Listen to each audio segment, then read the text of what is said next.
She's not what you'd expect. She's tough and feisty, but gentle and tender. She makes millions and gives millions to the poor. She cries, she laughs, she teaches, she comforts.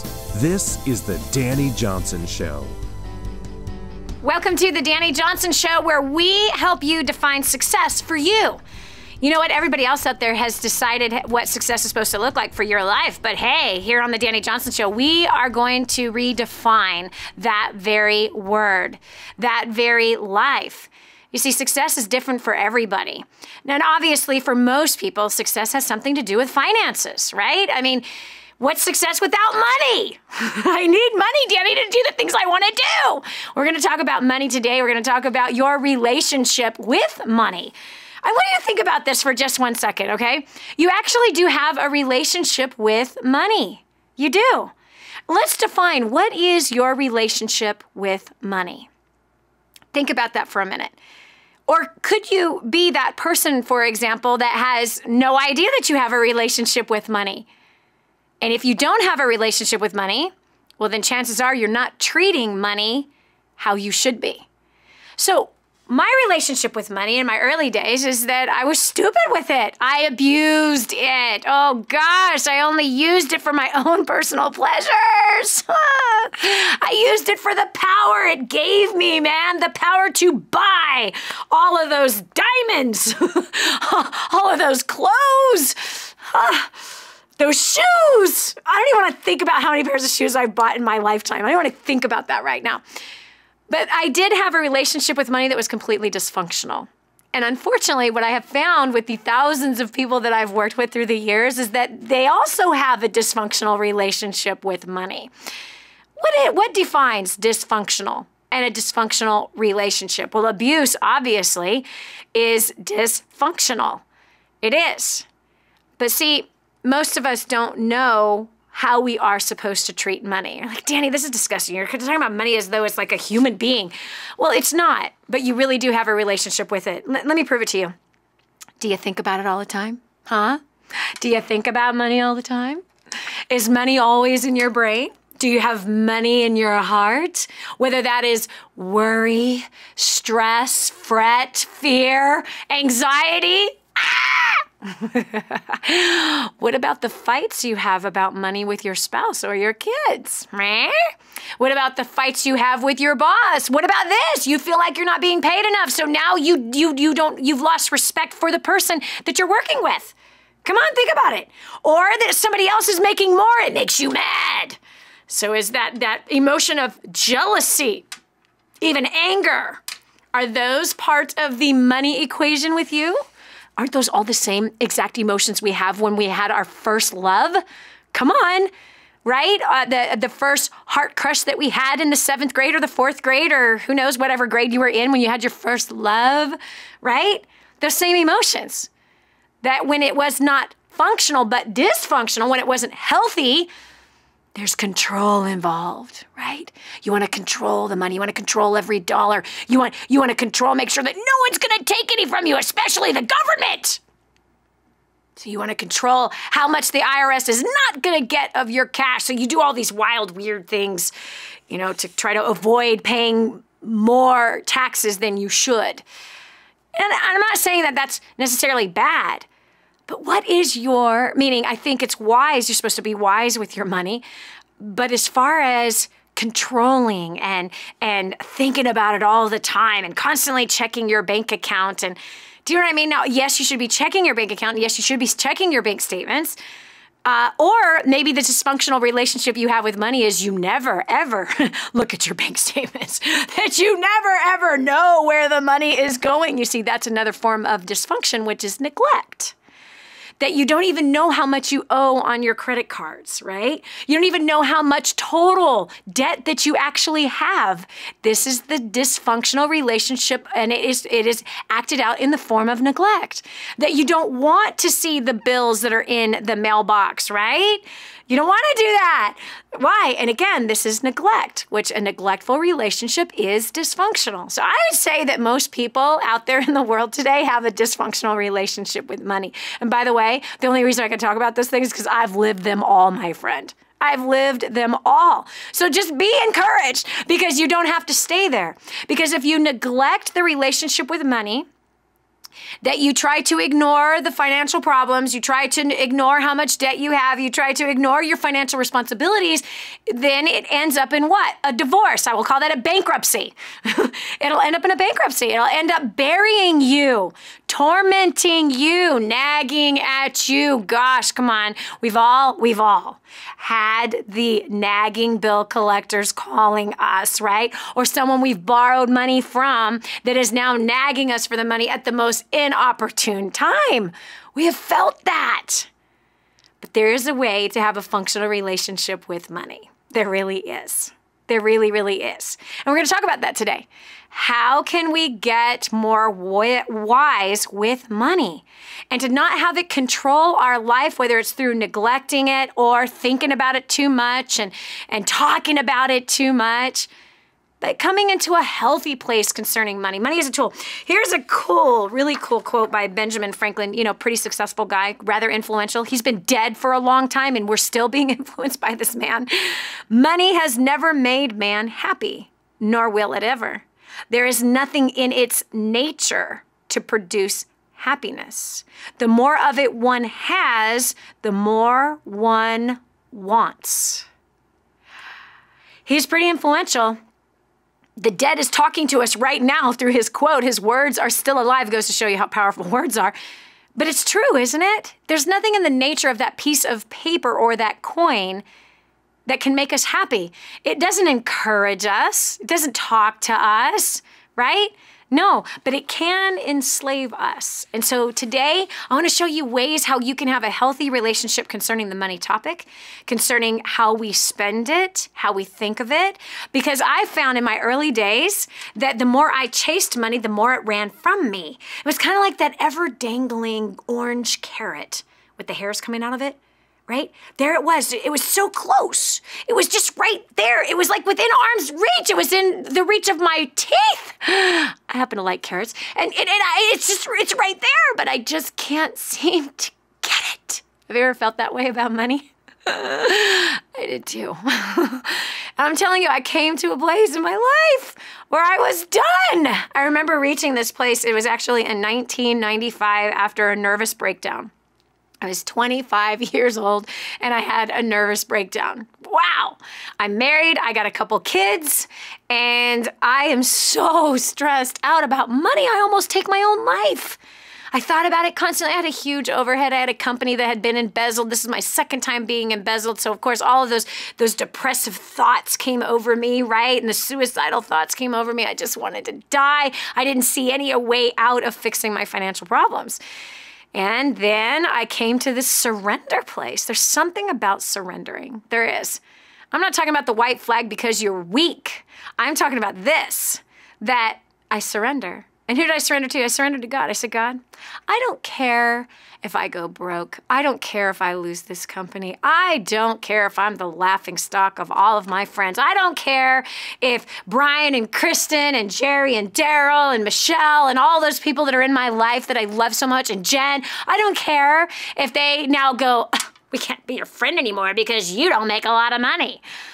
Somehow I got into my head that I would lose friends if somehow I didn't keep up my lifestyle, if somehow I didn't keep up my facade in all reality, because that's all I was. I was living a lie. I was miserable with my Mercedes. I was miserable with my $250,000 condo. I was miserable with my clothes and all my diamonds. I was miserable, totally miserable.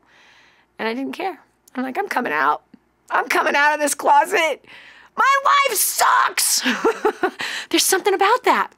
There's something about just confessing the truth. My life sucks. I'm broke. I have so much debt. I don't know how I'm going to pay my bills. I don't know how I'm going to make payroll. I don't know how I'm going to help all of you put food on your table. I have no clue. Right now, I'm just trying to figure out how to get food on my table. There's just something about that day where I said, I don't care. I just don't care. I don't care if I have to declare bankruptcy. I just don't care. I'm done living this facade. I'm done worrying about money. I'm done thinking about it. Forget it. And I did. I surrendered. Something powerful happened. You know what followed that? opportunity came. It did. Opportunity came. I'll never forget, I just so happened that day walk into my counselor's office. Her name was Dr. LaVon Atnip. We've had her on this show before. And I sat down, it was October, like we're coming into the season right now. It's October 1995. And I sat down, I plopped down, I just finished looking at the finances for my company and oh gosh, there was anywhere near enough money. The IRS had been levying my accounts, right? I had a bookkeeper that didn't pay the taxes, but instead paid herself the amount that was supposed to go to taxes. I got liens, everything's a total disaster, my friend, a complete disaster. And what do we have? I just plopped down. I told her, man, I just give up. I surrender. Forget about it. This is not worth it. And I said to her, I said, there just has to be like somebody, some big, tall, white-haired guy that's been in the business for like 30 years that like sails in and buys my company. Relieve me from this pressure and this stress. And I'm working 100 hours a week. I feel like I'm going to die. And right away, man, she just said, you know what? Let's pray. Like, what? She says, I could feel it. There's something on this. And sure enough, we prayed that day. It was in October. I'll never forget it. And do you know that not even a month later, I get a phone call from a friend of mine who was this tall, white-haired guy, had been in business for 33 years and had been running companies super successful. He started a new company. He sits down with me. He talks about it. He had mentored me for a couple of years. And then he says, Dani, he says, why don't you just go do what you're good at and let me take your company. And I'll do all the administrative stuff. I'll do all of that stuff that you hate. I'll take over your staff. I'll buy this thing off of you. It'll be great. You won't have to work that many hours anymore. And you go touch people's lives. You go change people's lives. You go teach the stuff that you're good at. You go train people to succeed. And I will go ahead and take over all this admin stuff. And I was like, what? So that's sometimes what follows surrender. When you get healthy in the place of money and you stop obsessing over it, opportunity and answers seem to come your way. So, in this first segment of the Dani Johnson Show, there's one tip you can use. Quit allowing money to beat you. Quit being abusive with money, meaning spending, overspending, which then it incurs this debt. Then you want to neglect the debt. You want to run, you want to hide. This is a dysfunctional relationship as though it was with a human being. Surrender. And opportunity and solutions will come your way. This is Dani Johnson. We're going to take your call in this next segment, handling the financial issues and your relationship with it right after this. The Dani Johnson Show, helping people just like you make life more enjoyable and rewarding. The Dani Johnson Show. Hi, this is Dani Johnson. Let me ask you something. Do you dream about doing hair and makeup professionally? Have you ever noticed that one stylist can charge $20 for a service and another can charge $200 and they're both on the same street? What's the difference? Their skill. One has invested into higher level of skill beyond the basic training that is offered out there. If you want to do hair and makeup, why start at the bottom? You can learn expert skills and earn professional money doing something you absolutely love. That's why I'm excited about XMH Beauty. Xtina Harmsworth has a track record of results, a professional hair and makeup artist working with some of the biggest names in Hollywood. She wants to help you achieve your dreams by teaching you her professional beauty techniques and insider secrets that will set you apart from everyone else. So don't sit on your dream another minute. Learn from the best. Get in touch with Xtina today. xmhbeauty.com. Again, that's xmhbeauty.com. Imagine living in a decrepit, unsafe hovel made of waste material on top of old mining tunnels that could explode and sink your home at any moment. Imagine no water to drink, no safe place to raise your children, no food for your starving baby. Imagine that your kids can't learn to read because they have to work to support the family instead of going to school. Could you imagine living in that kind of fear and hopelessness? This is exactly what families are dealing with in the poverty-stricken village of Santa Pancha, Nicaragua. These families can barely meet their basic food, water, and housing needs. We are transforming that village. Be a part of this miracle. I want you to go to the website now and learn how you can help. Go to kingsransom.org and click on Santa Pancha. There you can join with other warriors against poverty and help bring a miraculous transformation to Santa Pancha. That's kingsransom.org, kingsransom.org. Now, more of the Dani Johnson Show. Dani, you're ridiculous. ridiculous. This is ridiculous. I have a relationship with money. How stupid is that? You really do, friend. You really do. I do, you do, everybody does. You really do. Think about it all the time. Want more of it? Come on now. Either it's abusive to you or you're abusive to it. Either you're neglecting it. I want to show you how to have a functional relationship with money, but we got to go here. Where did this relationship with money come from? It came from your childhood. It came from who around you, how they responded, what their relationship was with money, whether it was neglectful or obsessive or balanced, like good and healthy relationship about money. So I want you to think about this. What were some of the things you learned about money when you were young? And we're going to see that, wow, there seems to be a pattern that you might be carrying some of those lessons that you learned along with you today, good, bad, or indifferent. But we're going to identify what those are so we can find really good, helpful solutions to money problems today that can change and bring you to a healthy place concerning this thing, this greenback that we have in our back pocket that pretty much is worth nothing anymore because they just keep printing money. But here's the question. What did you learn about money when you were growing up? And who taught you? What was their relationship with money? And how has that lesson that you learned, how has it helped you or how has it hurt you? And this way, together, we're going to learn with each other. Because what's going to happen? We're going to hear these different stories, hear these different comments, and then draw from it. Oh, I'm doing that. I probably need to change that. And I might be able to give you some advice in the financial area that can really help to improve those finances, as we have given to hundreds of thousands of people all over the world and have seen their finances completely healed, restored, completely come out of the bondage of debt and slavery to it, and live a more healthier, happy, joyful life. Isn't that what we're all after? No question. Helen from Scotland. Yay! Welcome to the show. Hi. Well, what I learned, Dani, was from my mum. She ran up catalogues and she had overdrafts and always stressed about money. Yeah. It was one thing in my childhood that I remember very clearly was my mum being stressed always about money, never having enough, just use catalogues, need to back, seeing a lot of people like my mum being so upset and other family members upset in the family because she was always so stressed. On the other hand, my father was a man who was a giver. He was always giving, and he taught me a lot of principles about giving and told me that was the key that would get me somewhere in life. And I wondered what he meant by that as a child. And unfortunately, I followed my mother's footsteps by getting catalogues, getting stressed. I basically duplicated my mother's behaviour. But it wasn't until, Dani, I came to First Steps to Success in January that I really took a big turnaround about my finances, and I took on War on Debt.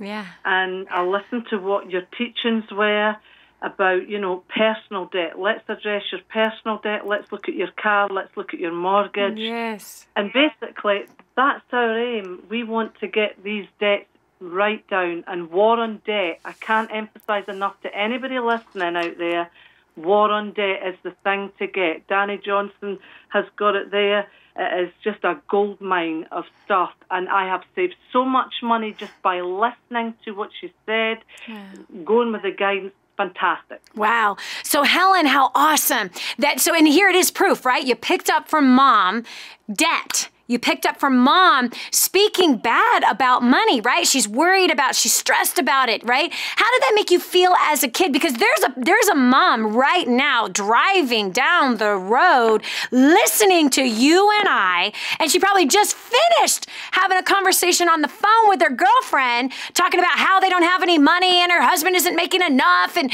things are so hard and so tough. And the kids are hearing this just as you heard it when you would hear your mother talk to her girlfriends. How did that make you feel as a kid? Well, basically, as a child, I just felt scared, and I actually hated money. Yep. I hated it. I just thought, oh, this stuff's evil. Yes. It's just not nice. Isn't that wild? So, I mean, and again, we talk about money as though the money is the abuser of us. It's neglecting us. It's not providing enough for us, right? And so it's an unhealthy place. But the sad part is that now we impart that into the kid. It was imparted into you. How much debt did you end up incurring as a direct result of this dysfunctional relationship with money that you picked up with from mom? Well, it ended up I was £10,000 in debt, and I had to sell my flat in order to get that out of debt. sorted out. Yeah. I'm proud of you, girl. I'm so proud of you that you've been paying attention. I'm so proud of you that you're a war on debt soldier. This is Dani Johnson. We'll continue with more after this. Here's your challenge from Dani Johnson. Find your motivation in the simple things in life. Once you get going, the momentum will build, and soon even your biggest barriers are mere small obstacles. Stay tuned for more of The Dani Johnson Show. Did you know you can see Dani Johnson live and in person? Go to DaniJohnson.com and find out about our next live event. First steps to success. Register today. Call 866-760-8255 or go to DaniJohnson.com/FSTS. We're back. Here's Dani Johnson. Are you being abused by money? Has money sucked you in the face, broke your nose, blood splattering everywhere? Dani, what are you talking about? Man, girl, I think you're weird, but I mean, now you've totally crossed the line. If you think I'm weird, why are you still here? Hey, no, seriously. The way I hear people talk about money, the way I used to talk about money, was as though it was a physical person who was beating me up, right? Seriously, you know, when we were kids, I remember hearing my parents talk about money as though it was a physical person who was beating the snot out of them. When all reality, it was their own poor choices. Yes, their own poor choices that was beating the snot out of them. What do I mean by that? Well, they bought drugs with the welfare money. Hello? Of course we're not going to have enough food. Of course some things are going to be tight if you were buying a luxury called drugs. Luxury? Drugs? What are you talking about? Yes, that shouldn't be in your family budget. That's not the bare necessities need to survive. No, Dani, I need my weed. That's how my parents thought. But here's the facts. That would be a luxury. But they would, when you hear parents talk about money as, we just don't have enough. We never have enough. We're always broke, right? That's a dysfunctional relationship with money. We have got to change that relationship that we have with money, how we think about it, how we talk about it, how we abuse it ourselves. We abuse money by spending more than we need to be spending, living above our means. We are abusing that money, and then that money then punches us back, kicks us back, socks us back, gets us in the groin, gets us in the stomach, gets us back. It all starts with what we did. Doesn't start with what they did. It starts with what we did. So what were some things that you picked up along the way as a child from mom and dad, their relationship that they had with money? What did they teach you concerning money? How did that equate into your adult life? 844-200-3264 is our number. Again, that's 844-200-3264. We're going to the phones. We got line 5, Canada. Nikita, welcome to the show. So my mom and dad actually never even talked about money. So it's the neglectful. It's the neglect relationship. Dysfunctional in that it doesn't exist. Right? Imagine a person in our lives and they live with us, right? They're around us 24/7, but we never talk about them. Yeah. And then all I had was their behaviors to watch. Yeah. And my dad would, he had good money management. He would save and pay for something in cash, but he was extremely secretive about it. So I didn't know until I became an adult that he was actually saving for what he wanted, like a flat screen TV or something. But my mom, she was credit card. She was entitled, and it was like, if I want it, I should have it. So she would just go to the store, and if there was extra credit on her credit card, she would use it on whatever she wanted. Wow. So look at that, Nikita, because I want to address both of those things. So one is secretive, the other was entitled. Now, if we were to equate this to a physical person, right? And if there was a relationship with somebody in your life and they felt entitled to give you whatever you want, when you want it, tell me, how healthy is that relationship? Not at all. Not at all. What ends up happening in those types of relationships, right? So if I was abusive in that way, because that's really what that is, Nikita, you are my friend and you owe me. I want that dress. You're going to give it to me now. I deserve it. I work hard. It should be mine. Give me the money now. How long are you going to stay around me? I don't think for very long. No. And do you think that at some point you might fight back? Oh, yeah. Yeah, that's the 18.9%. That's the 18.9% that slaps you up the head silly at the end of the month when you get your bill for the dress you just bought. Yeah.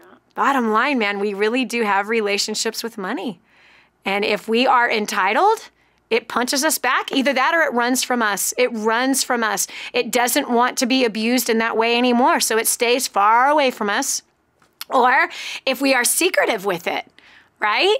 Then gosh, what does that do as a kid? You don't know you're supposed to be saving money. Who in the world was supposed to teach you that you're supposed to save money? The school? No. So then what does that do? Secrets are hidden. They're hidden. So therefore, you didn't learn the value of saving. You didn't learn that the kind of relationship, the healthy kind of relationship that you should have with money because everything was in secret. So what do we end up doing? We make costly mistakes because of secrets that are kept, things that are unknown. We aren't benefiting if they were good, you know what I mean? Or bad for that matter, right? We've been parents that have shared our financial failures, our physical, spiritual, emotional, verbal failures. We've shared those failures with our kids, our bad choices that we made as young people. We've shared those kind of things with our kids. And why? To prepare them not to make the same mistakes that we made so that they can learn from our mistakes. Some have chosen to go in the same direction. Some have chosen to stay far away from the consequences in which my husband and I have had to suffer because of that. So anyway, thanks so much for sharing. So let me ask you, Nikita, which direction did you go? Entitled or secret? I'm trying to fight the entitled, but it's really hard. Like when you grow up and nothing was ever held from you. You never learned the value of saving for yourself, so it was always just given to you. Yeah.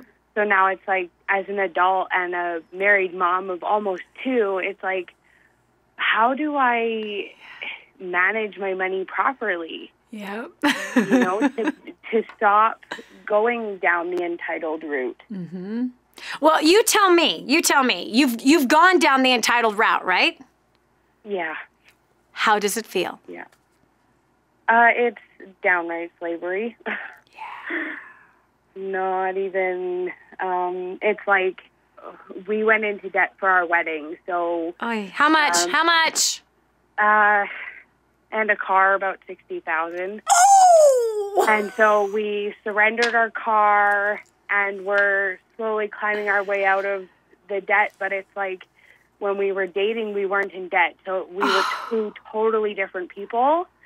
And then all of a sudden, bam, on wedding day, we were 2 totally different people. So we've had to completely rebuild a totally different relationship that's pretty much just started off in bondage. Wow. Hard. All for one day. Yeah, all for one day. Wow. And years later, you're still paying for it. Yeah. What do you say to that couple that's engaged right now, Nikita? Oh, please don't go into debt. Yes. Just use the cash you have and go down to City Hall if that's all you can afford. Yes. Yes. Tell me, how would you feel if that's what you had done? We'd be free. Yes. We wouldn't be crying that we couldn't go on dates every week. We wouldn't be concerned that we can't, like, he can't buy me flowers because it just seems like a waste of money these days.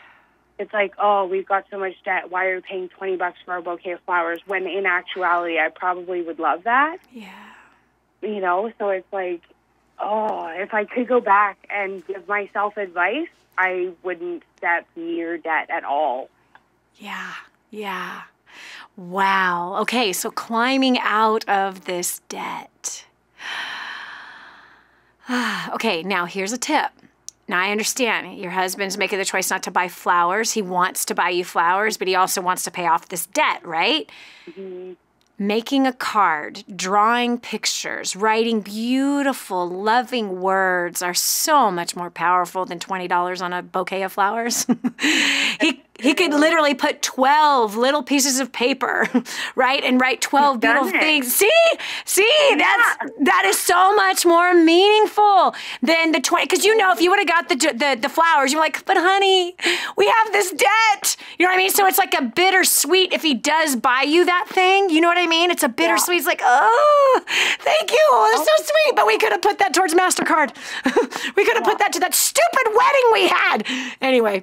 But things like that are just so much more important. We've been conditioned in today's world to buy in order to make people feel loved. That buying does not make people feel loved.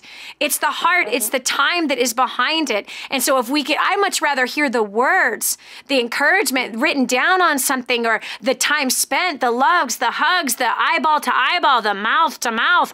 I'd much rather have that than if I was suffering in the debt that and as I was before, suffering under that horrific debt and that slavery of it and having no way to pay it. Those words are so much more life-giving. Oh, thank you so much, Nikita, for sharing that story. And I love it. Yes, people do have entitlement with money. And entitlement, people, if you've got someone entitled in your life, you get tired of it eventually. And it starts to fight back. And when it comes to money, the way your entitlement is fighting back is with your debt. It's punching you in the face. It's tormenting you at night. You, my friend, need to get free from that entitlement so that you can punch back, annihilate that debt, and live as a free person. This is Dani Johnson. We'll continue with more right after this. Hey, have you done a favor for your best friend yet? Then do it now. Share this program with them. The Dani Johnson Show, helping hundreds of thousands of people just like you make life more enjoyable and rewarding. The Dani Johnson Show. I'm so blessed that I found what is in Grooming the Next Generation for Success. This is a book that is being taught in universities around the world. It's been noted as the best book on parenting that has ever been written. Crazy, if you ask me. But the point is that this thing gets results. Get your copy today, 888-757-8880. Again, that's 888-757-8880. Or go to DaniJohnson.com. That's DANI Johnson.com. Get your copy today. We're back. Here's Dani Johnson. I found that I thought about money all the time when I didn't have any. Yep, boy. Gosh, I remember my very first business when I was 19. I was failing so miserably, man. 6 straight months of just complete failure. I wasn't making anything. I was living off of my credit cards. I was using my cards for business expenses and my personal expenses, just digging a hole that was deeper and deeper and deeper. And I thought about money all the time. And then I had gone to this training seminar that then I started to learn business, and I kept going back to these training seminars. It cost a lot of money to do that, but it was the best thing I ever did for myself. So then I started making money, right? I made 50 grand in 6 months. Wow, a ton of money for me as a young, now 20-year-old. Well, do you know what happened? I found myself still thinking about money all the time. Here I thought that when I was broke, that if I made enough money, I wouldn't be thinking about it all the time. But then when I started making money, and then eventually I went on to make $1 million, I still thought about money all the time. In fact, this went on for 10 years. 10 straight years. Until I got hit over the head by a club. You see, if you're somebody that was like me, and you are thinking about money all the time, you're addicted to it, you're addicted to spending it, you're addicted to the power and the feeling that it gives you whenever you make that purchase. If you are completely emotionally dependent on it, or you feel that somehow it owes you because you deserve to have that freedom. And if you have reached that point that no matter how much you make, it's never enough, this is a sign of greed. This is an unhealthy, dysfunctional relationship with money. And one of the ways that I can tell you that one thing that helped to fix my dysfunctional relationship with money was rather than I gotta make it, hoard it, take it, buy people stuff that don't need anything, I actually began to turn my heart away from the things. And I began to use the money and the power of it for helping other people. Oh my goodness, what that has done in my life. Like this, I went to this little place where an earthquake completely demolished a village, like demolished it. All the homes destroyed, people died, little kids died under the rubble of their concrete homes. The water supply totally destroyed. Could you imagine if that happened to you in your town, right? Could you imagine just in a split second, right now, just in this split second, an earthquake hits, and now everything is under rubble, right? People are screaming, people are crying. You're looking for your loved ones. You can't find them. The water supply is destroyed. It's filthy, it's nasty, it's got disease in it. The crops are demolished. Man, could you imagine how hopeless you would be in that place? That's exactly what happened to Fida. Fida was in that place where loved ones were screaming around her. She couldn't help them. People died that she loved. Her house was demolished. There's no food. There's no water. Fortunately, some of her children survived, and then she produced more. But for the last 4 years, and now she has 9 children, she's not had a stable way to provide for them. Now, here's what you can do. If you're one of those that you want to kill this greed, that just this thing in you, this unhealthy, dysfunctional relationship that you have with money, now what you can do is turn the greed into giving and help to restore an entire village and really help someone who's actually in need, who actually really is in crazy level of painful poverty. You and I are not in painful poverty. That woman is in painful poverty. And we could build her a brand new earthquake-proof home for only $6,400. That's what we can do. In fact, there are 2,000 people needing homes right now, and you and I can be the answer, turning our face and our backs on greed and now adding purpose to money. Do you want to help me? Go over, or for better yet, you want to help Fida and her 9 children and the rest of the people in that village? Go here, kingsransom.org. Again, that's kingsransom.org. And give what you can, $1, $2, $10, $100, $1,000, $6,000, $60,000. We've got a goal to restore this entire village. We're going to build a sugar plant that will provide 200 jobs. 2 new clean water supplies are going to give great vitality of clean, fresh, pure water for the rest of these 2,000 people's lives, as well as building homes for all of these families. 20 families have already moved into their brand new homes for the work that we've done so far this year. And if you're really serious and you want to help build a home, I'd love for you to join me in Haiti coming up in December. So go to kingsransom.org. You can also call and make a donation right now.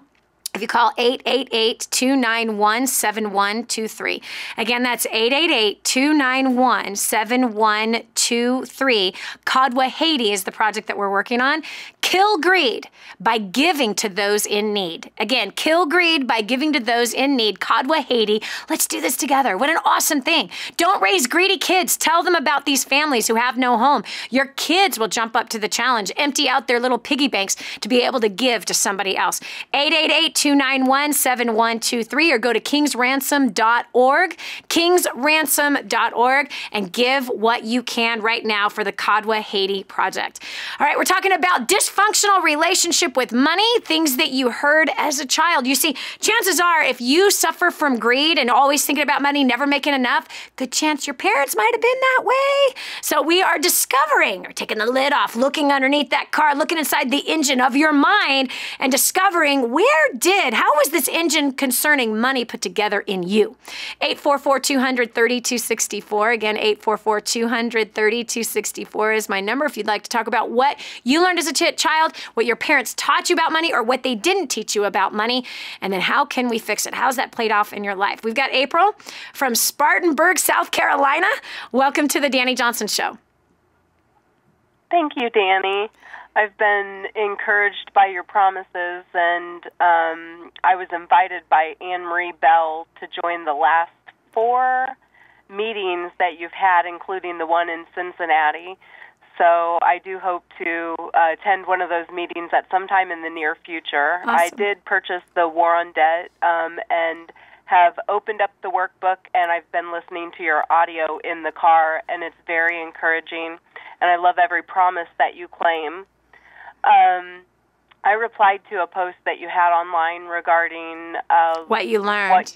Yeah. and what you were taught growing up. And I was not taught anything from any family member regarding money. My mother had never owned her own home, and she still hasn't, and she's almost 60. Wow. My father went bankrupt. It's cheap to own a home in South Carolina, too. Wow. It's cheap to own a home in South Carolina. Absolutely. My gosh, you can buy a mansion for $200,000 over there. Ridiculous. You can. Wow. You can. And the wages are good. The wages are actually good over there. The reason why I know this is my daughter lives right near you. So I've been to South Carolina many times. 6 of my grandkids are in South Carolina, right near Spartanburg, actually. Boiling Springs, actually, is where they're at. So I know I know what the cost of living is there. I know the cost of food there. I've shopped for food there. I've bought my kids' clothes, my grandkids' clothes there. I know the cost of everything over there, and it's cheap. That's crazy. Your mom has never owned a home, and she's almost 60 years old. So, okay, so keep going. What did you learn or not learn about money, for that matter? Well, I didn't learn anything from my family, and some of the effects that it had on me that I'm trying to do different in my family, for example, would be purchasing my first home. As a young, 22-year-old, my husband was, we were both the same age, 22. We saw this house, and I absolutely loved it. We have viewed several homes, but this is the one that I wanted. Right. Hold on one second, April. I want to hear more about this story. We got to cut over to a break real quick, so just hold the line. I want to hear the rest in just one moment. This is Dani Johnson. We'll return after this. The Dani Johnson Show. Don't just stand there. Soak this up. It's joy. It's encouragement. It's insight to a better life. This is the Dani Johnson Show.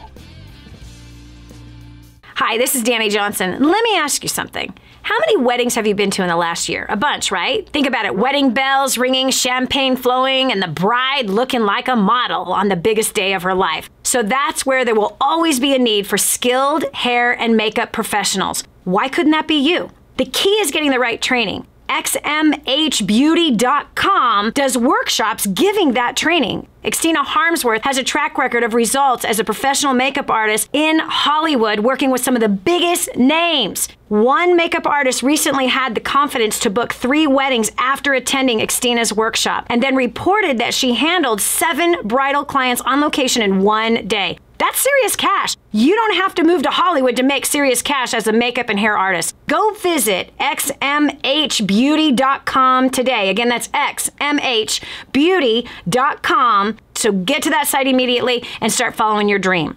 XMHBeauty.com. For families in Santa Pancha, Nicaragua, life is filled with fear and struggle. They don't have enough food for their kids, clean water is hard to find, and they're living in a decrepit, unsafe hovel on top of mining tunnels that could explode and sink at any moment. But a miracle is in the making, and you can be a part of transforming this village. Go to kingsransom.org and click on Santa Pancha to see how you can help. That's kingsransom.org, kingsransom.org, and click on Santa Pancha.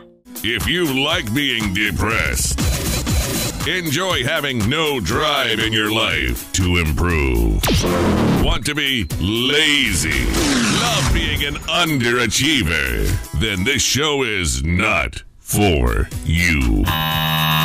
Get off your loser attitude and stay tuned to the Dani Johnson Show. The Dani Johnson Show. Dani Johnson Show. Welcome to hour 2 of the Dani Johnson Show. We're so blessed that you decided to join us today. We're talking about dysfunctional relationships with money, and where did it come from?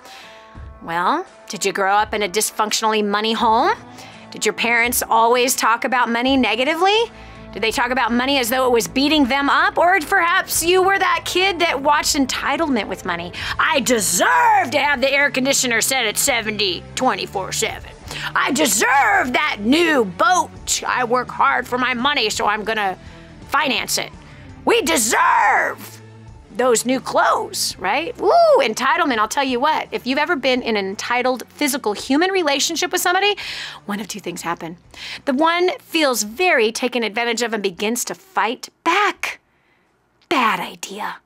If you abuse people, they will turn around and abuse you. It is a fact of life. And guess what? If you abuse money, money will suck you in the nose, break your nose. It'll kick you in the teeth. What do I mean by that?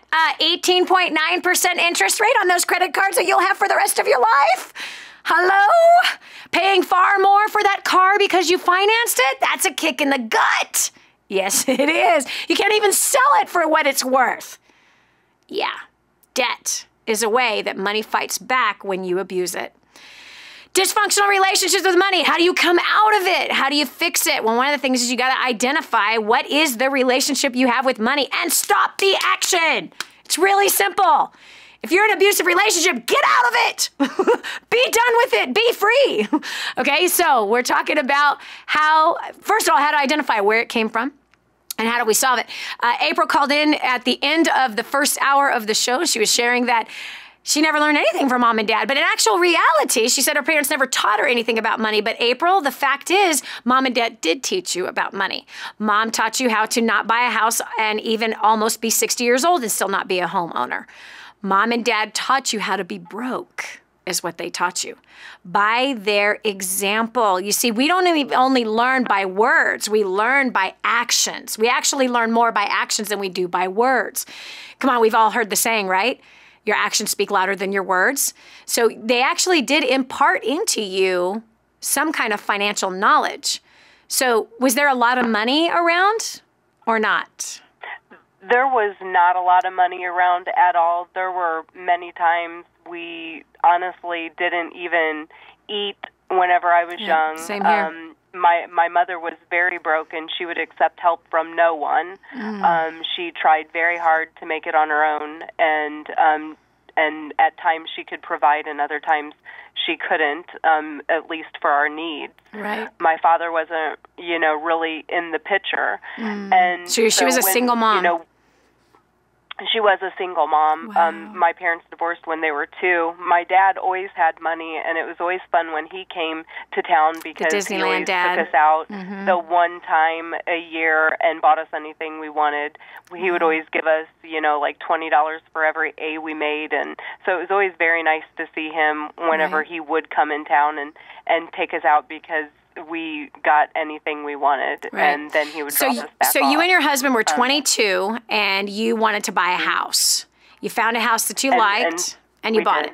And you bought it. That's awesome. We did. And so when we went into our home, we thought, for me, it was the most beautiful thing I'd ever seen. I loved it. I loved the neighborhood. It was 14 miles from downtown St. Louis, and the price was, looking back, I knew that we could have got that house for about $30,000 less than what we got it. But with being 22, not knowing technically anything about purchasing a home or the things to look for that were wrong with the home, because we now call that home a lemon. It was yellow. It's called a lesson. It's a lesson. The home was a lesson. And you know what? Here's the reality about it. My first home, I lost money on also. And so listen, either we're going to pay up front for an education to learn how to properly deal with money, to learn how to make investments like into real estate or business or what have you, or we're going to learn on the back end by our mistakes. And so however much that mistake cost you, my mistake cost me more than $100,000 on my first purchase. That was my lesson. That was my education. If I had paid up front and went to some real estate investing seminars, I probably would have spent a lot less on the education and would have learned more. And so, in fact, this is what I say to you, April, because you said you've been invited 4 times to First Steps to Success, just like the one that's coming up in Cincinnati. The time's running short. And this is what it is. First Steps to Success is an opportunity to learn up front so that you don't waste money later. That's the whole point of a First Steps to Success. Not only going to teach you about money, not only teach you about business, not only teach you about the workplace and how to grow in it. You see, we're either going to learn the hard way or we're going to learn the easy way. And most people choose, unfortunately, the hard way. It's really funny to me. People get into business, but they won't go to seminars learning how to succeed in business. So what do? They lose money, they waste time, they end up closing the doors. Why? Because they would not invest into an education. I'm not talking about formal education going to business school, because often the people teaching in business school have never had a business, so they can't teach you the experience of having a business. But people who have successfully owned businesses can teach you how to own a business.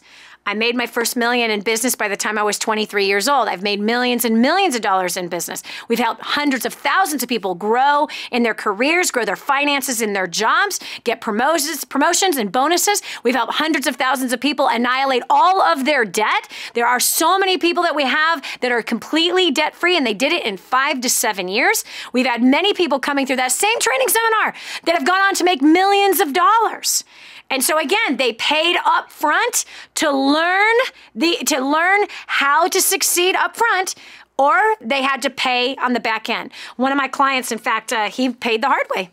He was $285,000 in debt, had a stroke, lost a child, marriage was a mess. He's 33 years old and his life is a disaster. Life had beat him up because he lacked the knowledge. He lacked the true knowledge that he needed to succeed in business and with his family. Well, after a year and a half of first steps to success, man's completely debt-free. He's paid cash for several houses. He's gone on to make $1 million a month. He's an internet marketer. He's been on ABC's Secret Millionaire. He now has 4 children, a beautiful wife, a beautiful marriage. He really is like the model man. He really is an incredible man of integrity and honor, and gives millions of dollars away to taking care of the orphan. But prior to coming to that same seminar your friend's been inviting you to, he was a mess. He was a mess. He got beat up by life. Why? He lacked knowledge. He lacked understanding. He lacked the application of what to do with his life. He grew up just like you. Parents didn't teach him anything about money. They had a bad relationship. They had a bad relationship with money. They had a bad relationship in their marriage. Bam! So that's what we then bring into our life. So for however long you want to suffer, April, the choice is yours. You're either going to pay up front or you're going to pay on the back end. That choice is yours. So the lemon, you learned a lesson from that. You probably paid a whole lot more. As you said, that was a $30,000 or more lesson. In fact, April, I want to ask you, you obviously are not living in St. Louis right now. I hope what I'm saying is making sense to you, because you didn't know you at least paid $30,000 more for the house than you should have. How much total has that house cost you, that lemon? $107,000. There you go. So look at that. Imagine if you paid up front for the education. By the way, we talk about real estate at First Steps to Success. That was a $107,000 education that either can bury you or you can use it to make a tremendous amount of money moving forward if you know how to apply it. And that's exactly what you'll be learning in Cincinnati, honey. I might get yourself registered right now. You know what I'm saying? Don't wait. Don't wait. That's $107,000 that could have been saved. The choice is yours. The choice is yours. By the way, wave at my daughter. She's over there. Her name is Christina. She's probably right down the street from me right now. Right there in Boiling Springs, South Carolina. Anyway, I appreciate your call, April. Thanks so much for sharing. And we literally, if there's one thing I got to drive home, I'm so grateful. This is one thing I did. I invested up front. I invested, except for real estate, right? I did not ask questions in advance. I didn't find somebody in my local area or even in my family. Did I ask anyone in my family, hey, did any of you guys know? Wouldn't be my family, my husband's family. Hey, did any of you guys ever bought houses before?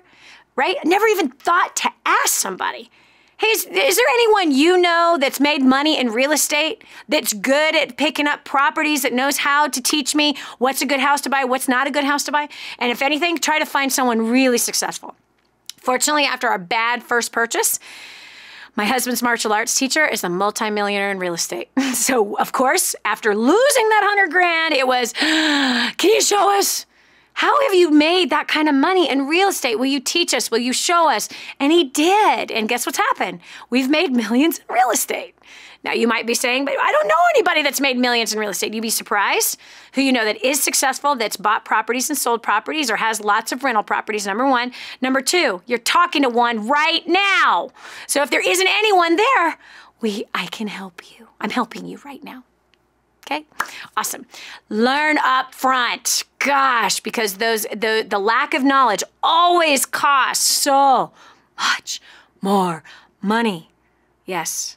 So the package that you have in your hand right now, War on Debt, don't read it. Do it.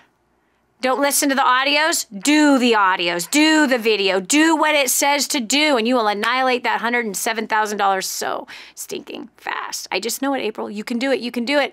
If we could do it, You could do it. And don't feel bad. That ain't nothing. There are people, we've lost hundreds of thousands of dollars in real estate through the years, but we've made millions on the other side. So just count this as my first $107,000 lesson. I am going to get ahead, and that will never happen to me again. I'll make sure I'm smarter on the other side. And that's what we got to do with those kind of lessons. This is Dani Johnson. We're talking about dysfunctional relationships with money and how do we come out of that and get healthy. So if you caught anything from my conversation with April, it's this. You want to pay up front so you don't lose in the end. Knowledge is so powerful and so important to gain. And who from? Not from a book. You get what you pay for. I went to training seminars to learn about business. I went to those seminars that taught me how to think differently about money, how to think about business, and how to find people that could show me how to succeed in things like real estate. So very grateful for that education. And that education is going to pay off for you as well. So begin to network, begin to ask questions. That's one way. Get teachable. Get teachable. Humble yourself. Weigh your ego with your bank account. Figure out which one weighs more. It's probably your ego. Lay down that sucker and start to ask for help from people that can guide you and direct you. Start learning, start reading books, start listening to audio, start going to seminars. I promise you it's going to blow your mind how successful you will become. This is Dani Johnson. We'll continue after this. No matter what you think, feel, or imagine, if you want to make things right in your own life, you have to focus and believe. Stay tuned for helpful advice on life on The Dani Johnson Show. This is your chance. This is your shot. Get your copy of War on Debt right now. There's one waiting for you that has your family's name on it. And inside that package is freedom. Your family's freedom is on the inside of that package. All you have to do is open it up, press play, and start applying what I teach you in this program. 888-757-8880. You and I are going to help your family become completely debt-free in the next 5 to 7 years. Just imagine how that's going to feel. Now, more of The Dani Johnson Show.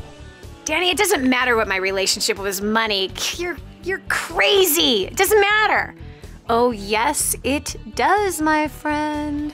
It determines how much stays in your bank account, how much lands in your bank account, or if money seems to be running from you. Money is a tool, and tools have a purpose. And if they're not used for the proper purpose, well, they become destructive. They do. They're used for things that are destructive. Think of a hammer. A hammer can be used to build orphanages, or a hammer could be used to take somebody else's life. There is a purpose for the hammer. I guarantee you the creator of the hammer did not make the hammer to harm people. No. A tool is to help. It's to help. And money is a tool, and you've got to have the proper relationship with money in order for that tool to help you, for that tool to be of service to you, and for that tool to be multiplied in your life. 844-200-3264. That is 844-200-3264. We're talking about your personal relationship with money, dysfunctional or healthy.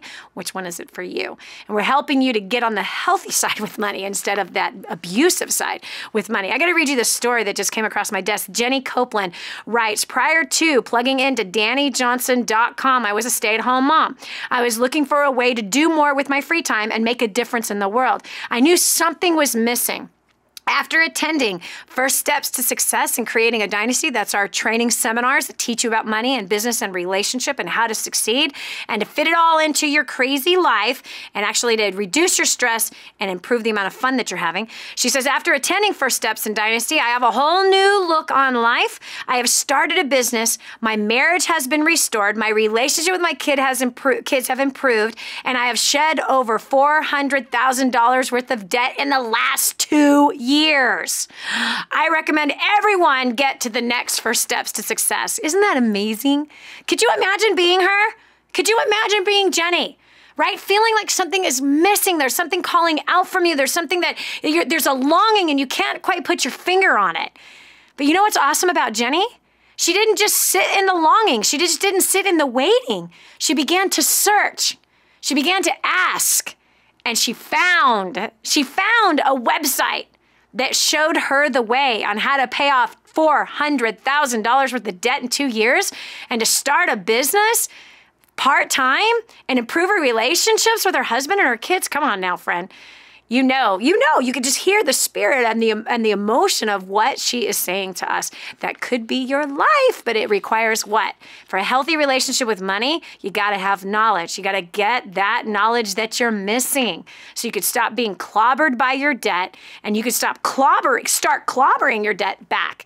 All right, so one of the ways in figuring out your relationship with money is to look back and say, where did I learn? Where did I gain these habits? Who taught me what I know about money today? And how has that, what habits have that brought into my life? What pain have I paid because of it? And how can I fix it? I need healing financially. Do you need financial healing? I'm not talking about what the televangelist is telling you. No. No, it starts with your belief system. That's where it starts with. It starts with the training that you had in the home and the training you had at school or the training you did not have. Think about this, 14,000 hours of school you and I had just from kindergarten to the 12th grade. Not a single class on money. Not a single class on wise versus foolish spending. Not a single course. Nope, not a single lesson, not a single hour. No, Dani, in home ec, they taught me how to balance a checkbook. Really? Do you even use one anymore? Nope. Nope. And most people have a very neglectful relationship with money and they never look at their bank statements. And yet they're being robbed and they don't even know it. They're paying all these extra fees and they don't even know it.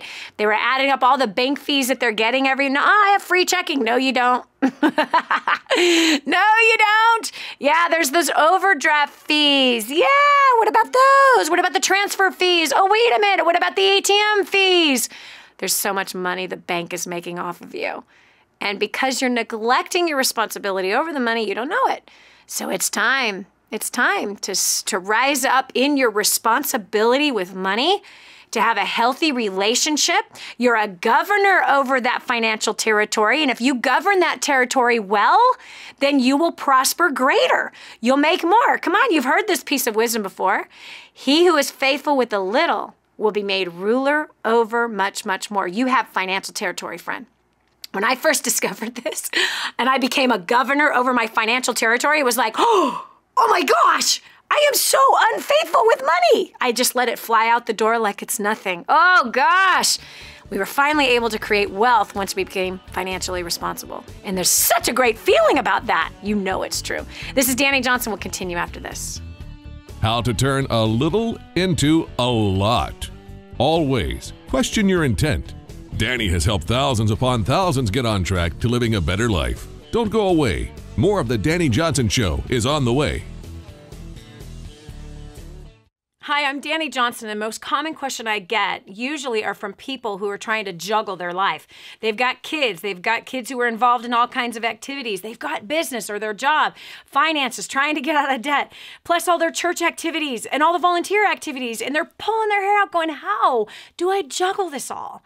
Man, I once lived just like that until I learned Time Secrets.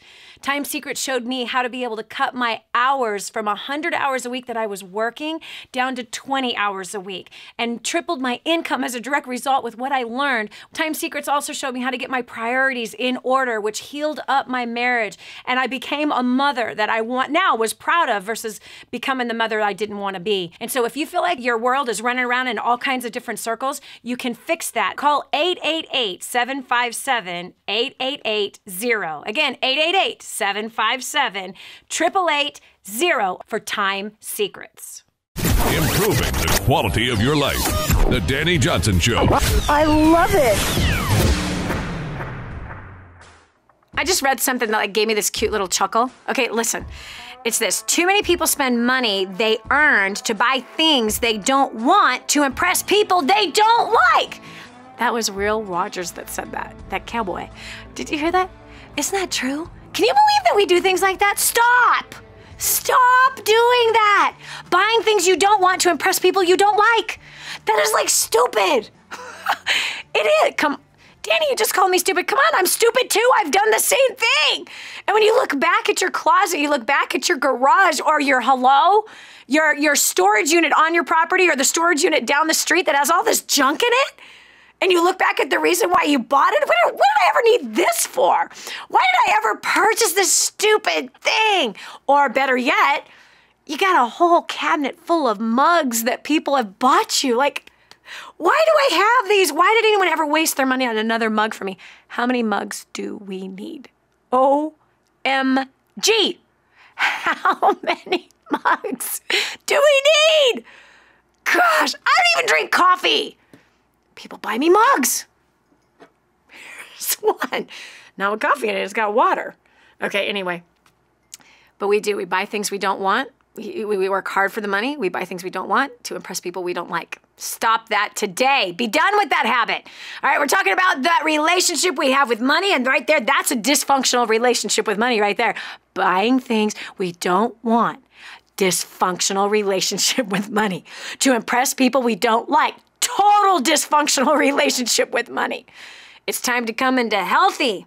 Healthy means you're gaining knowledge and wisdom, being wise, not purchasing things that are stupid. All right. So what did you learn about money? We've got Erin from Aberdeen, South Dakota. Welcome to the Dani Johnson Show. Hi. I grew up being raised by my grandparents about 50% of the time because my parents divorced when I was 5. And I actually got a really good education through that. And my mother is fantastic with managing money. My grandparents lived through the Depression, and if they didn't grow it or kill it, chances are we didn't eat it. So squirrels included? Right, well, yeah, I guess so.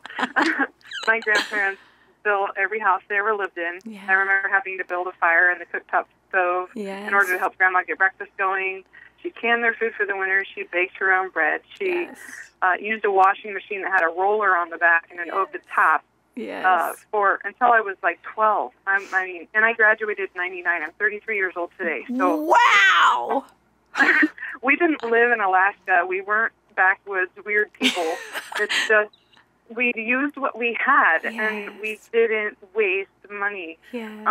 Unfortunately, that didn't carry over for me. But hold on a second, Erin, because I want to ask you about this. I want to pause right here. I know that you then and you were foolish with money.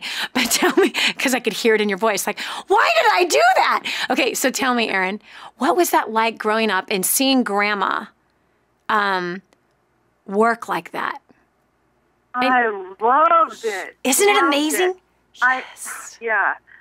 Today I do a lot of that myself, and some people look at me kind of cockeyed and half, half baked or something. They think I'm weird, but it's like, what, I'm weird for saving $500 a month for doing this myself. Yeah, exactly. Exactly. But there's like this incredible value, and you know what it is? It's excellence. Grandma taught you excellence. She taught you self-reliance. Not self-reliance in a bad way, but to not be dependent on things and not bring value to conveniences. But she worked hard, and there's nothing like the feeling of working hard. There's nothing like that feeling. And yet we live in a culture that looks for everything that's cheap, easy, and fast. But cheap, easy, and fast does not necessarily mean great value.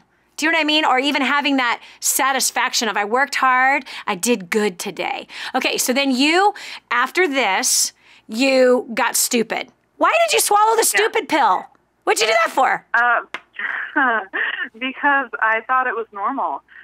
Cheap, easy, and fast means cheap culture. Yeah. And if when you grow up, you're young, you get out into the world.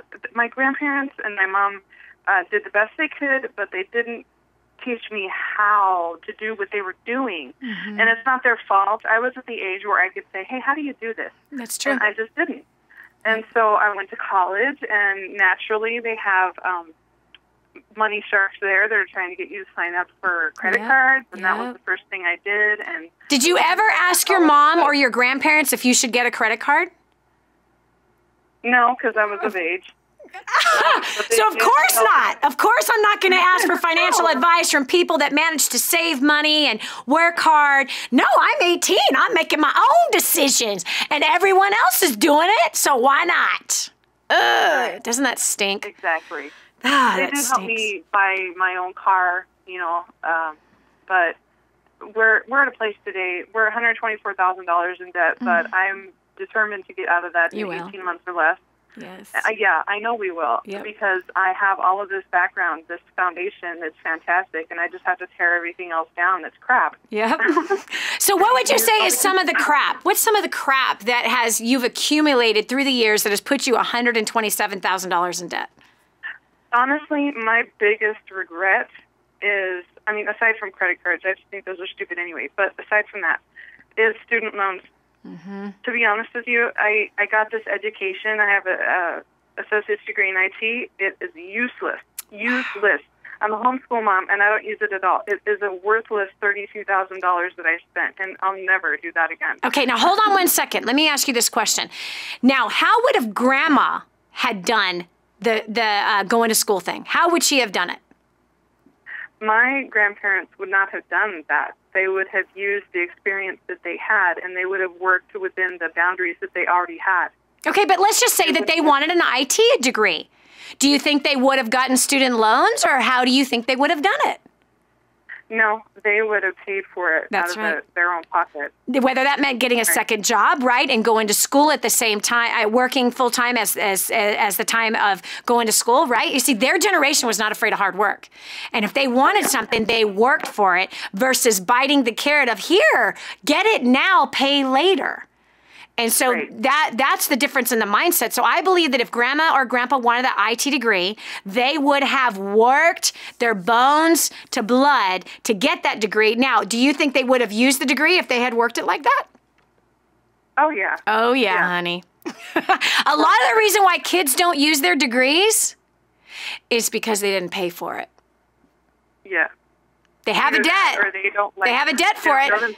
Well, and look, but they have a debt for it. So tell me, how does the debt feel for the education you got? Is it positive or negative? It's absolutely negative. It's very oppressive. So then why in the world do you want to use the degree that's oppressive? No. I don't. Do you see what I'm saying? It's oppressive. It's awful. You feel so bad that you got this $32,000 worth of a giant monkey that's just, sucking the life out of your lungs before you even take a breath in the morning. And, so I'm going to go work in the field that I have this terrible, painful experience from? A lot of people don't. And I believe that's part of the reason is because it's painful. The degree represents pain, suffering, suffocating, drowning, being beaten up by that sucker. And that's why people don't use it. But here you are, and you're now saying, we're $127,000 in debt. How do you plan on paying that debt off? We're going to work for it. Mm-hmm. Mm-hmm. We're going to work for it. And number one, you said you have a goal. You have a goal. You have a plan. That's what it takes. Yep. That's what it takes. Part of that plan is War on Debt, and I'm so thankful that you've put that program together because that's what brought me back to my roots, and I'm just so thankful that I've been awakened, I guess, because I've been asleep, lulled to sleep by all these other conveniences. Yes, I guess. Things that your grandma never needed, and they lived a happy life. God, can you just smell her bread right now? Yeah. Can you smell the apple pie? Yeah. Can you just smell the garden vegetables that came out of the garden, and there they are on the counter, about to be turned into something amazing? See, that's life, man. That to me is amazing success.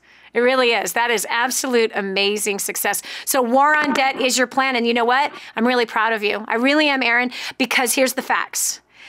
Without a plan, we fail. Without a plan, we fail. And if we fail to plan, we fail. And so most people don't know how to come up with a plan. Like, how do I pay off my debt? Listen. I got a plan. I learned this plan the hard way. And I'm telling you, gosh, there's no feeling. Like when you get War on Debt and you begin to listen to it, it completely changes your mindset on your debt. And now that thing that's been suffocating you, you're now going to suck the life out of it. And you're going to go and you're going to learn some skills that absolutely empower you. You feel like the king on the mountaintop, man, going, I got this deal. And you heard her. The plan is 18 months and they'll be completely debt free. They've gone through that plan like, done, no problem, no more oppression. And every single time you're attacking and annihilating the debt, you feel like a warrior, man. You do. You feel like, yes, I got this sucker. So exciting. That's how I felt. That's how you're going to feel. That's how Aaron feels. This is Dani Johnson. We'll continue with more right after this. Let go of the past and hang on for what's new and exciting and about to come into your life. Stay tuned to The Dani Johnson Show. There's more to come. The whole story of how I went from homeless to millions is right here in this book, First Steps to Wealth. I'd love to give you a free copy of this book. Just dial 888-757-8880. You can get your free copy of this book. It's like a real book, my friend. You can get an ebook copy for free right now, or if you'd like to pay the shipping to get this $15 book to your house, I'd be happy to send it to you. 888-757-8880. Get your copy of First Steps to Wealth today and begin on a brand new path of some great success. We're back. Here's Dani Johnson. Imagine your perfect financial situation. Imagine it. Because if you can't picture it, you'll never get to it. You won't get to it. You see, if our personal relationship with money is neglect, we're ignoring it. We're trying not to think about it. We're trying to pretend like the problem isn't there. It's the gigantic purple elephant in the room, but we don't see him. I'm not looking over there, but you know it's there. It's nagging at you, right? It's nagging. You could smell it. Ugh, disgusting. Speaking of which, I remember going to the circus when I was 9 years old, and the elephant just stopped right in the middle of the show, and you know what he did? It was disgusting. I will never forget that smell. I will never forget that smell. Nor will I forget the smell, the putrid smell of my debt, and how much shame I carried because of it. It wasn't until we made that decision, we surrendered. We're like, done, finished. Gosh, we're finished with this way of living. This is stupid. It's beating us up. It's time to fight back. And we did. And I will never forget the beautiful aroma of annihilating $100,000 worth of debt within just a few months. By what? Selling a house we should have never bought, yeah? And taking the amount that we made on that house and, canceling the credit card debt, canceling the cars that were financed. We just wrote the checks and wrote it all off. Bam! Goodbye. Man, it was empowering. It was really empowering. But it wasn't until we got a financial vision that we said, we don't want to live like this anymore. We want to have low expenses, live in a small house, live with, a house that doesn't have a $500 a month electric bill. Lord have mercy. All of these things, these gadgets, these things that we buy, and all these rooms that we have that are just filled with more junk, just adds more and more pressure. But man, when you come to that place, you're like, sell it all. I'm done with this. Oh, that's just so freeing. Seriously, it's like I remember sitting out in my little house now and stepping out on the back porch and wow, smelling the grass versus the big giant house that I had on top of the hill that had 1,000 flowers. I could not smell those flowers. All I could see is the dying ones. That's all I could see is the rose bushes that I needed to trim. I didn't enjoy because of all the debt, almost $1 million worth of debt that we had hanging over our heads, right? Gosh. But man, when you get out from under that and you get out from under the pressure, whoo, you can smell flowers.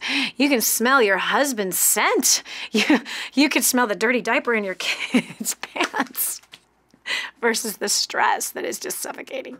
All right, we're talking about what we learned as a kid, our financial dysfunctional relationship, and how do we come out and get healthy? How do we cross over? Christy from Vancouver?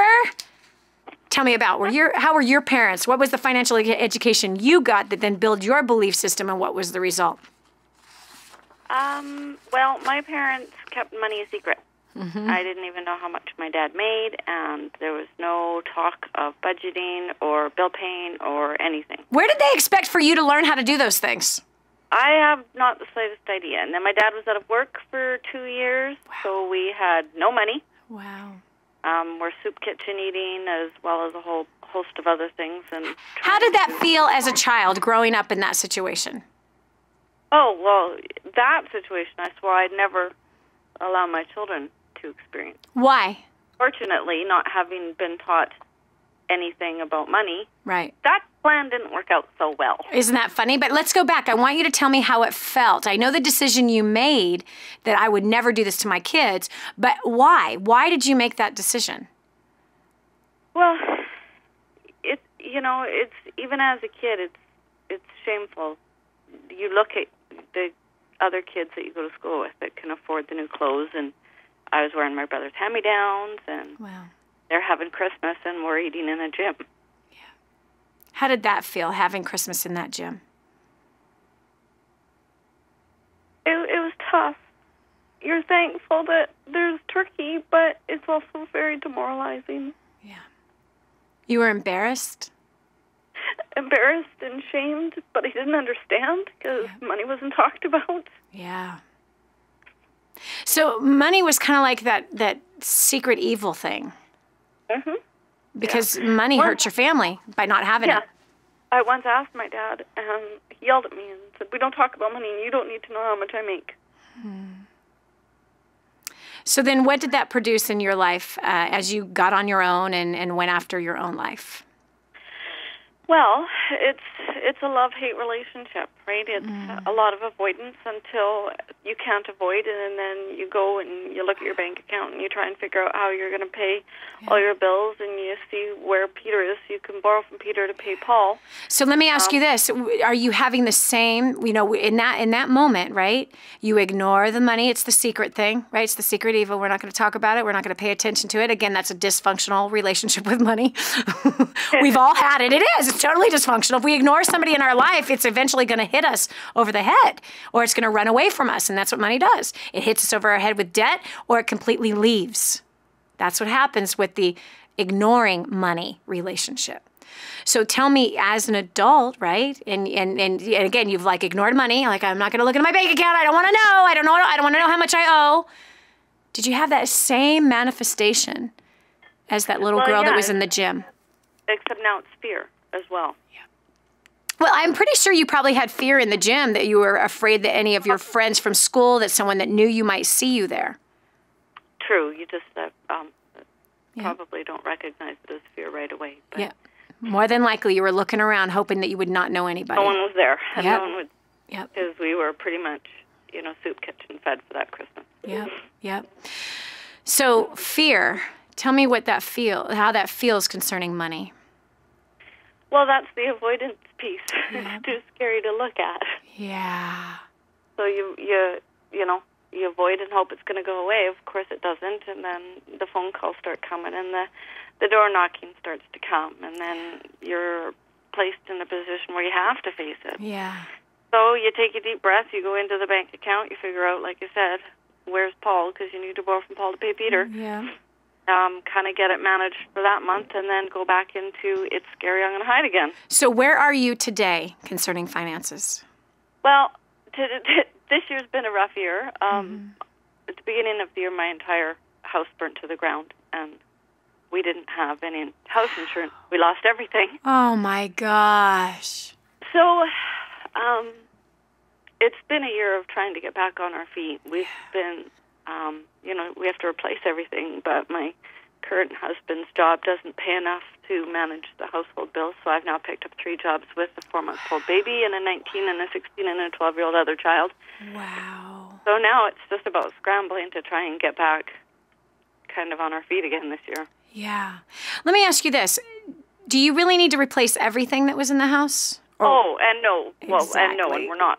Exactly.